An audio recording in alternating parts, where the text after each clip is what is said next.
Serbu rumah Ketua Pembangkang urusan LHDN. Penuhi 15 syur perkukuh kedudukan dalam laporan pemerdagangan orang.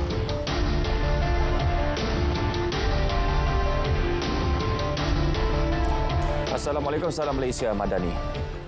Perdana Menteri tidak dimaklumkan mengenai tindakan LHDN menggeledah kediaman Ketua Pembangkang Datuk Seri Hamzah Zainuddin Rabu lalu. Jelas Datuk Seri Anwar Ibrahim, beliau serahkan sepenuhnya urusan tersebut kepada LHDN dan Badan Penyiasat.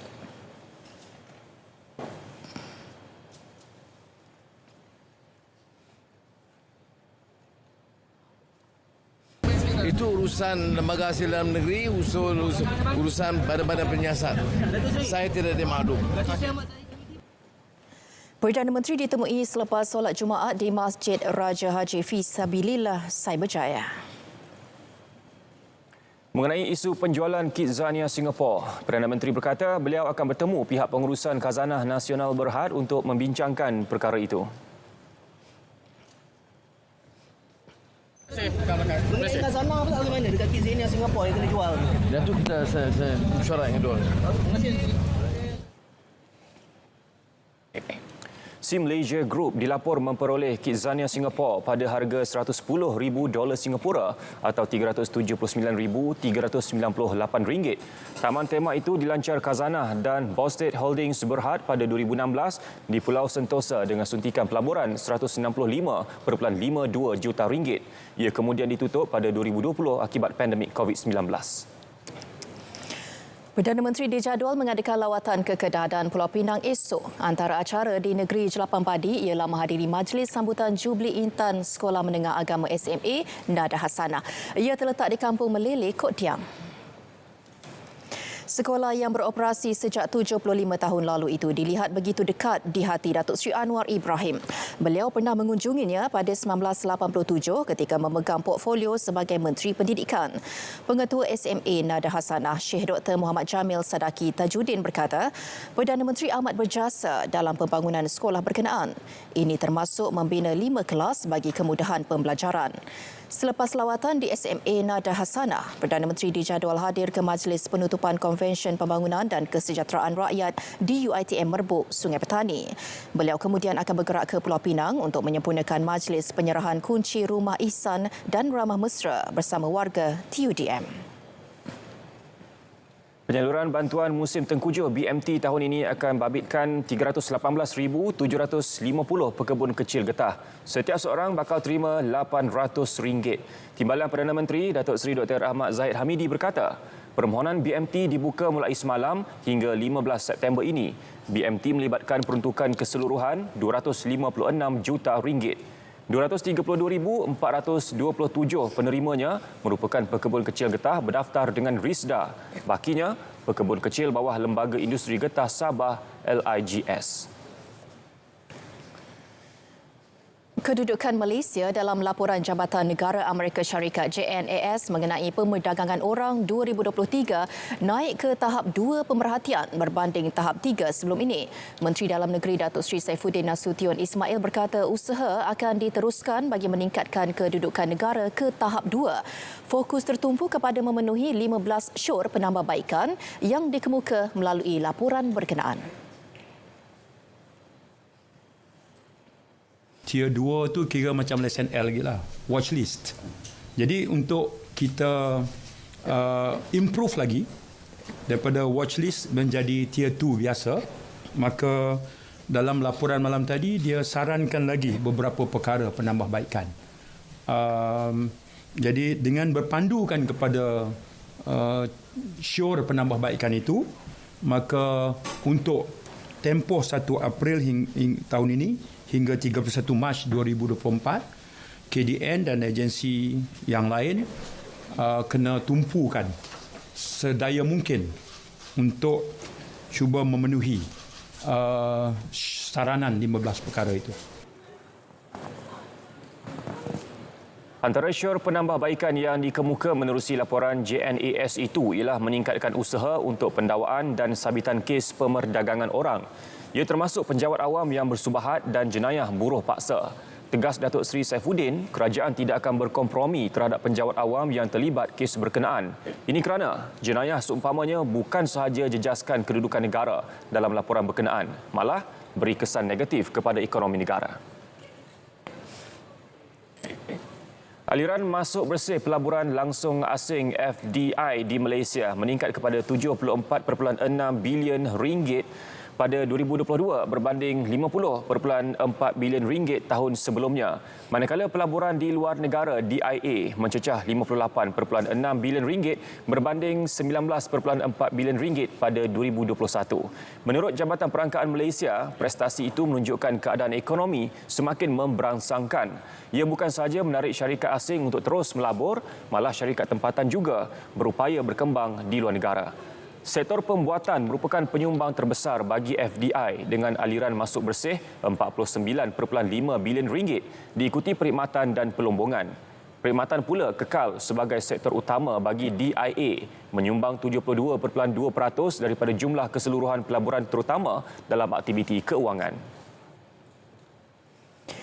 Dalam pada itu, Menteri Pelaburan, Perdagangan dan Industri menyatakan pelaburan langsung domestik DDI kekal penting meskipun tumpuan diberi kepada pelaburan langsung asing FDI yang makin pulih sejak pandemik COVID-19.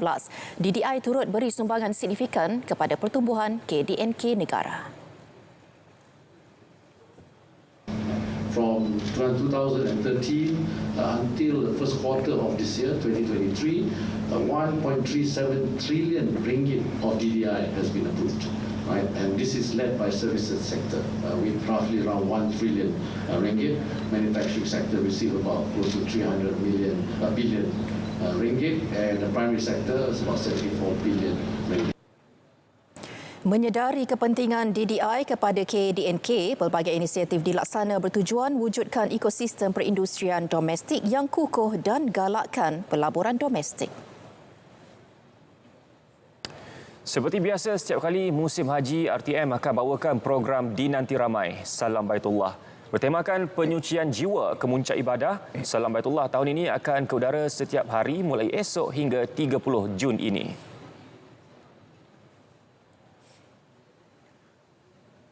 Salam Baitullah bersiaran secara langsung selama sejam dari pukul 9 malam. Penonton boleh mengikutinya menerusi TV1, Berita RTM dan MyTV 123 selain platform penstriman langsung RTM Klik. Dengan jumlah tontonan mencecah 9 juta tahun lalu, RTM optimis angka itu bakal melonjak menerusi peluasan platform siaran di media sosial termasuk YouTube dan TikTok. Juga menerusi kelainan yang bakal dibawa termasuk menggunakan teknologi CGI. Apabila kita bersiaran menggunakan platform digital, ya, sudah tentu angka itu akan naik, ya. Menjangkakan kumulatif lah, kumulatif. I think we should be able to get at least by 12 million, ya. Yang itu bila kita campur digital sekali. Kerana sekarang dunia sekarang bukan dunia televisyen semata-mata. Dunia televisyen bercampur dengan dunia digital. So whenever we look at the numbers, we have to add both numbers.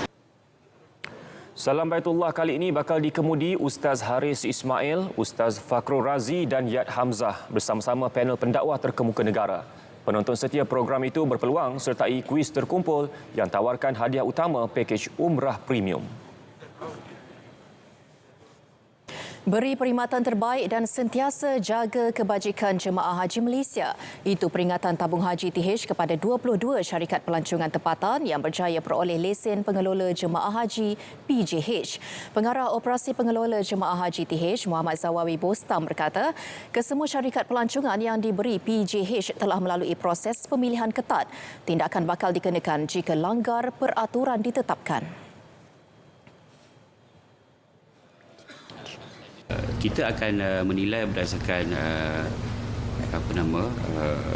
penilaian dilaksanakan berdasarkan rekod-rekod kesalahan yang telah dilaksanakan.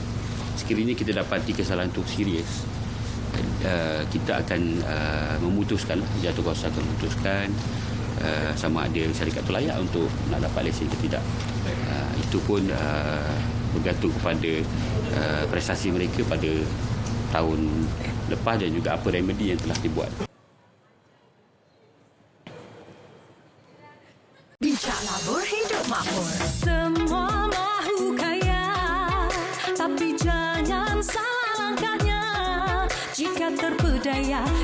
sengsara. Macam-macam skim yang ada, mesti faham mana gelabur. Lesen SC pastikan ada, silap labur, duit lebur. Ingin tahu produk sah yang ada, laman web Investmart jawapannya. Pesanan ini dibawakan oleh Suruhanjaya Security Malaysia. Hanya dalam tempoh beberapa hari, pelbagai manfaat berimpak tinggi diperoleh Malaysia menerusi misi pelaburan sempena Minggu Teknologi London. Selain pemeteraian kerjasama dan komitmen pelaburan, Malaysia mengambil peranan besar dengan menawarkan diri sebagai penghubung sektor ekonomi digital Asia dengan Eropah. Ikuti rangkuman misi lawatan ke London disediakan Yunus Muhammad Nur.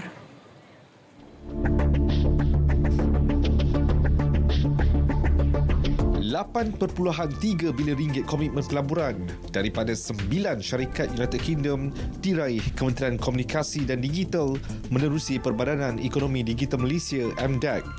Turut dimeterai beberapa perjanjian persefahaman dan pertukaran kerjasama. Sejumlah siri jalinan rangkaian turut dijalin. Menteri Komunikasi dan Digital Fahmi Fadzil menyifatkan misi ke London ini sebagai berjaya. Banyak yang telah kita berjaya dengar, dapatan yang kita perolehi, cabaran yang dihadapi dalam sektor ekonomi digital termasuk dalam aspek inovasi dan teknologi baru dan juga peluang bagi syarikat-syarikat di Malaysia untuk kita bawa keluar ke Eropah melalui United Kingdom dan juga syarikat-syarikat dari United Kingdom yang boleh kita bawa ke Malaysia. Bagi meneruskan momentum kejayaan, beberapa perkara akan diperhalusi. Antaranya, pembangunan infrastruktur dan prasarana bersesuaian. Turut dititik beratkan perluasan perkhidmatan 5G dui rangkaian. Selain itu, beberapa akta dicadang digubal bagi memudahkan operasi pelaburan dan perniagaan pemain industri antarabangsa. Beberapa perkara ini perlu kita lakukan dan saya percaya saya telah memberi arahan kepada MDEC dan juga beberapa agensi yang lain. Perlu kita usahakan pada kadar segera supaya banyak daripada keuntungan, keterlibatan syarikat-syarikat dari Malaysia dan juga dari United Kingdom ini membuahkan hasil dan limpahan ekonomi kepada Malaysia. Selepas ini, giliran Malaysia jadi tuan rumah Expo Digital Bertaraf Dunia. Berjadual berlangsung selama seminggu November ini, Malaysia Digital Expo MDX 2023 bakal jadi platform menghimpunkan pemain industri tempatan dan antarabangsa. Misi pelaburan Minggu Teknologi London membuahkan hasil. Mereka tidaknya hanya dalam tempoh kurang seminggu, 8.3 bilion ringgit komitmen pelaburan berjaya diraih. Yang pasti, ini semua menghala ke arah satu tujuan iaitu menjadikan Malaysia sebagai harimau digital Asia. Yunus Muhammad Nur, London, RTM.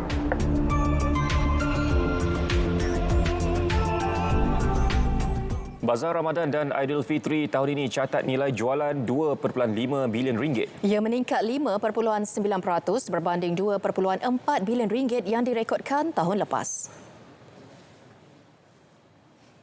Statistik Bazar Ramadan dan Aidilfitri 2023 oleh Jabatan Perangkaan DOSM menunjukkan Selangor, Johor dan Kuala Lumpur menyumbang 50% nilai jualan keseluruhan tahun ini. Selangor catat nilai jualan tertinggi iaitu 564.2 juta ringgit. Diikuti Johor 411 juta ringgit dan Kuala Lumpur 284.2 juta ringgit. Di peringkat daerah pentadbiran, Johor Bahru catat nilai jualan tertinggi iaitu 207.6 juta ringgit, diikuti Petaling 204.5 juta ringgit dan Klang 87.4 juta ringgit.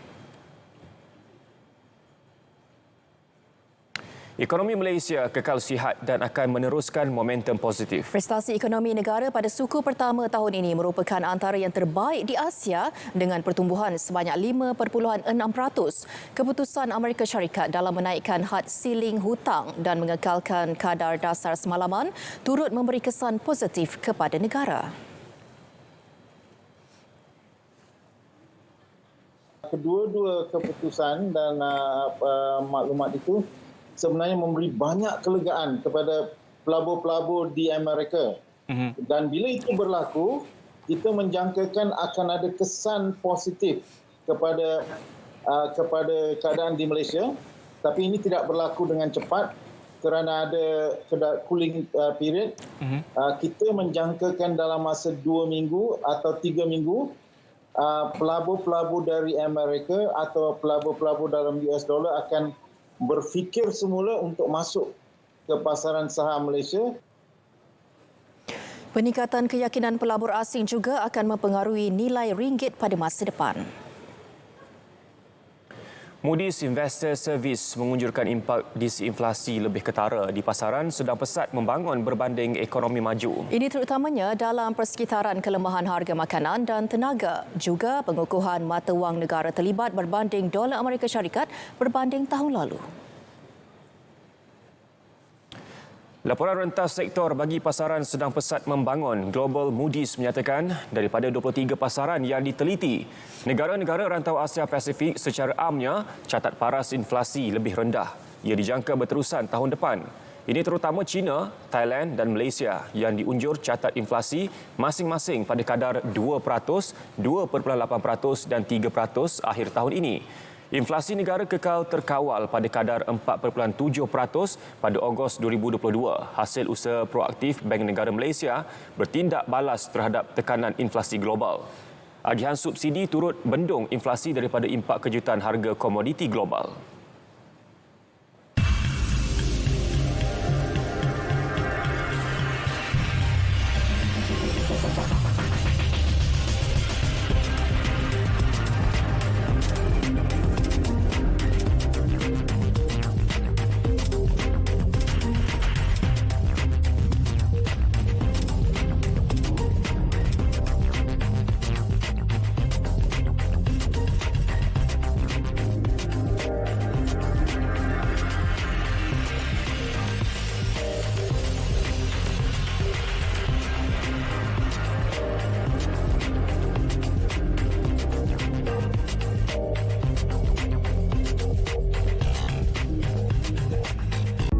Malaysia antara